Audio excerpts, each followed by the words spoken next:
Welcome back. You're still watching The Globe.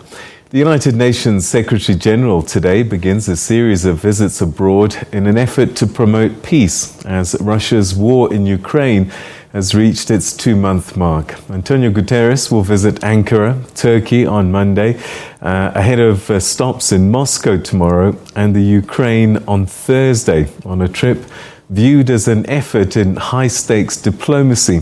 According to his office, the Secretary General is seeking to discuss urgent steps to bring about peace in Ukraine and the future of multilateralism based on the UN Charter and international law.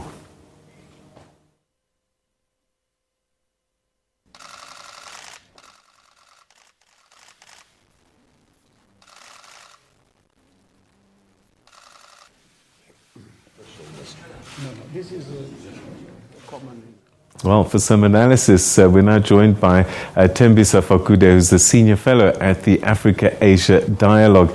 Thanks very much indeed for joining us. And I have to admit, when I was reading that introduction, I just couldn't help but think, this is almost an impossible task by the Secretary General. Yes, it is. It's going to be very difficult for him. But at the same time, I think it's the action that has been taken too late. One would have expected that Antonio Guterres would have been leading this from the beginning. But unfortunately, we've seen that the United Nations has been very slow in leading in this regard. It took the former senior managers of the UN to write a scathing letter to the United Nations Secretary General, urging him to take a much more proactive role in trying to sort out this problem between the Ukrainians and the Russians. But what can he do, genuinely? I mean, this won't be the first time that a Secretary General has been defied by superpowers. Yeah, it's not the first time, but there's a lot that he can do. At least visibility is one, and also public diplomacy, and him at least visiting these countries and making his stance much more audible to the world. What we've seen so far, we haven't seen him taking much proactive role, except for the NATO and other countries in Europe who have been leading this effort. The United Nations has been taking a backseat in terms of trying to sort out what's currently happening in Ukraine. So we hope that this time around his visits are going to make a difference. At least if people see him in Russia and they see him in the battle zones of Ukraine, that might just convince us that the UN is still relevant. But if not, we all fear that it might just succumb to the fate of its predecessor, which is the League of Nations. Thembisa, I don't want to sound like a cynic or sound skeptical, but this sounds like a PR exercise. He's going to arrive in Moscow. We don't even know if Vladimir Putin will even meet him. Well, it looks as if the appointments are confirmed. He's going to go to Ankara first to meet with Erdogan before going to Russia. But already the Ukrainians are upset that he decided to prioritize Russia before he comes to Ukraine. But I do agree with you. It's more of a PR exercise, trying to save face and trying to save or emphasize the relevance of the UN, given that the UN has not shown leadership in this regard. So yes, I do agree with you to an extent that this is more of a PR than the actual efforts of trying to achieve peace in the invasion of Ukraine. Is the problem the UN system? Because we're sitting with a Security Council where one permanent member is a protagonist in this event. So that renders the Security Council ineffective. Then you have the General Assembly, which is split for whatever reason. So isn't that part of the problem, is that the UN system generally is not in a state that it can deal with crises such as this? Totally. The fact that you have that UN Security Council with 5 permanent members who've got veto rights makes the work of the UN much more difficult. And this time around, we've seen that Russia, for example, who is the main culprit in this regard, has got veto rights and it's got supporters within the Security Council, particularly China. So the formation and the way the setup of the UN is currently, it requires a serious overhaul, as South Africa has been calling on over the years, that we need to relook at the UN Security Council. Perhaps you either extend it or you take away the veto powers of some of these members that are currently sitting. They've got the right to decide who lives and who dies. Might this be the catalyst for that change? Well, it looks like it. I think this is it's very sensitive at the moment for the UN, particularly the position of the UN Security Council. Are we seeing the last of the UN? Is this going to be is the UN going to follow the same fate as the League of Nations in 1946, which had to fold and close shop because of ineffectiveness? Many people are saying, yes, that could be it. Or we might just see the UN reducing its involvement in terms of political UN. We might just see a humanitarian UN moving forward in the politics, or the political part of the UN moving and forming another platform which will be much more effective. But for us to continue with the current setup of the UN, many people are arguing that it's becoming futile and it's ineffective, and as a result, just a waste of money, and it's just a shadow of its former self.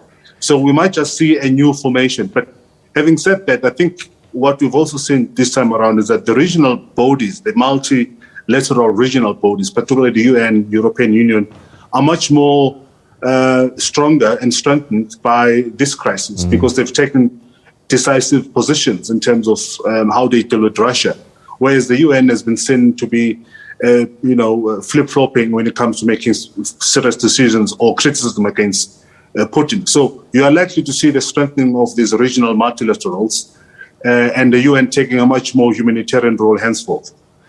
All right. So Antonio Guterres arrives in Moscow. He's sitting opposite Vladimir Putin on that very long table, and he's put right on the other side. What on earth can he tell him? Because Putin has to save face. He has to be victorious or win in some way. What could that win be that stops this war? Well, at the same time, Putin is looking for a way out of this quagmire that he finds himself. So we might just have a situation where Guterres speaks some sense into Putin and Sergei Lavrov in terms of them pulling out of Ukraine. And we might just also have Putin wanting to empower the UN with an intention, of course, of controlling it henceforth by giving it that credit that they've somehow managed to convince him to pull out of Ukraine. So there are options and there are windows of hope that Putin might just listen to Guterres. Guterres being a independent person, or representing an independent body, to convince him to pull off Ukraine. So we have to wait and see. But I think Putin is also in a corner at the moment. He wants to get out of this quagmire that he finds himself, and I don't think he can be convinced by anyone. And perhaps the only body or a person that can convince him will be Guterres as the Secretary General of the United Nations. Then he goes to Ankara. Why is he going to Turkey? Well, Turkey is key because Turkey has been the mediator so far. The meetings between the Ukrainians, face-to-face meetings between Ukrainians and Russians have been taking place in Ankara, mediated by the president himself of Turkey, President Erdogan. So that's why he's going there. He's probably going to go there to get briefed on how far the negotiations, and by the time he gets to Russia and Ukraine, at least he has a back round of what's going on in terms of negotiations. So that's why he's going to take it. He's going to take it mainly because Turkey, after Belarus, has taken over as the mediating country between the two feuding countries. In the meantime, America seems determined to help Zelensky defeat Russia. Where does that leave this process? Because it seems sides have been drawn, and America wants to ensure that Russia is defeated at all costs. Well, either way, it depends what we define as defeat. But either way, Putin will be defeated in this regard, because I don't think he will win the war. He might, when he went into Ukraine in the first place, if you remember the reasons that he gave into why he went into Ukraine, and the 6 conditions that he later on presented to Zelensky, all of those I don't think will be met, including the demilitarization of Ukraine, and Ukraine ensuring that the Russian-speaking people of Ukraine are protected, etc. So all of those things are not going to be achieved. What he will achieve is the destruction of Ukraine, is the acknowledgement and identification of those 2 regions, Luhansk and Donbas region, as states, independent states, as he wanted. What he's also trying to do now is trying to build a bridge between Crimea, which is the region that he annexed in 2014, joining it with the Donbas region, which are proving very difficult at the moment because the Ukrainian fighters in Mariupol are putting a brave fight. So the initial objectives that were told to the Russian people and the world on why he went into Ukraine in the first place are not going to be achieved. And what you are likely to have, you're likely to have an over-militarized Ukraine, contrary to what people believe, that Ukraine will never join NATO. But I'll argue that Ukraine is actually now a member of NATO, given that there's more human resource and there's over-militarization of Ukraine. So NATO has actually invested more, and you are unlikely to see the reversal of those investment or operations that are currently in place in Ukraine. So Putin is sitting with a much more bigger problem now. He's not only sitting with the 2 NATO countries, Lithuania and Latvia. Finland is also thinking of doing the same, joining NATO. Sweden is thinking of joining NATO. Ukraine, even though there's not going to be official declaration or joining of NATO, but Ukraine is actually over-militarized and is a NATO state unofficially. So he hasn't achieved his objective, and I think we are likely to see his situation getting much more precarious moving forward, notwithstanding, of course, that he's got those biting sanctions that have been imposed on Russia, to himself as well and his family, and all other people that are surrounding him. So the situation will be much more difficult for him moving forward. So it's been a terrible miscalculation for Vladimir Putin, it would seem. Let's say that the war ends tomorrow. What does this do for his legacy, his brand, and that of Russia going forward? Well, brand Putin is over now. I think after this, we're going to have processes taking him to The Hague, for example, to go and account for the accusations or alleged accusations of crimes against humanity. Russia will be sidelined in terms of it being fully a participating member within the world. So it's going to be much more difficult for example, Russians to participate in international events. Putin himself won't travel anywhere else except few Middle Eastern countries and Belarus. So it's going to be very, very difficult moving forward. The oligarchs and all the Russian tycoons who used to enjoy a good life in London and other Western countries, it's almost over for them. They have to find alternatives moving forward. I know most of them are moving towards Israel and Turkey. So it's going to be very difficult for him to come back into this big boys club that has controlled the world and enjoyed certain luxuries over the years. So moving forward, I think he only has to find ways and fight to keep himself out of The Hague, himself and Sergei Lavrov, the foreign minister. I think that's going to be much more difficult for them. They will try, of course, to create new alliances with countries like South Africa, since we're all part of BRICS.